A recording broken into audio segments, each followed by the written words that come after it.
And then he goes on and he says, hey, and in fact, so the two have become one, and what God has put together, let no man separate. To which you say, man, that seems awfully permanent.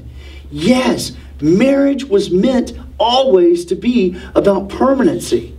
And so some of you say, oh, well, even if my parents say, you need to get rid of that bum and get done with that marriage. Even if my friends say, hey, I don't know why you're still with her. I don't know why you just haven't been done with her. Even if everybody in the whole world pushes on you to have some sort of pressure to get rid of it, God would say, you don't understand marriage.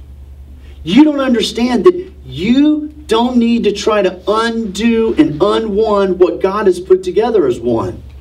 Right? It is so hard. And you know what? We rush to the circumstances. Well, you don't understand the events. You don't understand the conversations, Brian. You don't understand what's happened to me and how horrible it was and all that. And you know what? We'll get to that. But before we go to the circumstances and before we rush to move to the loopholes and all those things that we look for, let me tell you something. Jesus would say, would you just embrace this truth? Would you just embrace that it's incredibly difficult to unone what God has won?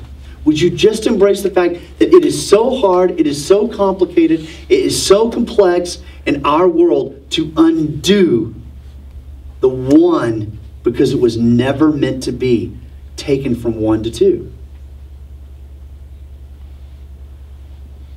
So now, these religious leaders are listening to what Jesus said, and so they're like, uh-oh. Oh man, he's taken us back to the beginning and explained the original intent of being united as one, as permanence.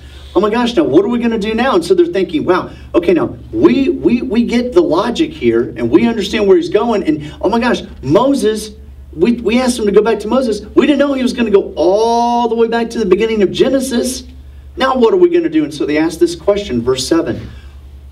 Why then did Moses command us that when we divorce a woman that we're to give her a certificate of divorce?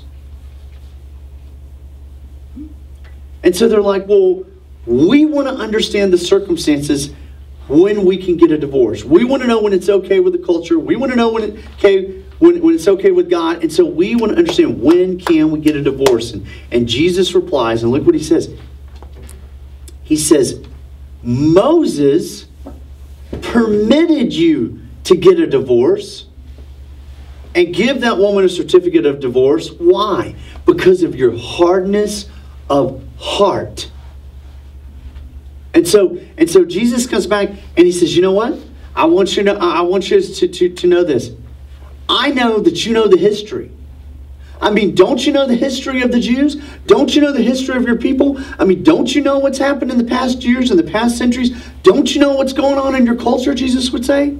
That the reason why divorce was permitted, notice they say commanded, and Jesus corrects them and says, no, he permitted it. It wasn't God's will. It wasn't what God wanted. He permitted it. Why? To protect women. Because in your culture, and he's talking to the Pharisees here, and he is rebuking them as the leaders of an entire culture. He goes, because in your culture, your men didn't take care of your wives.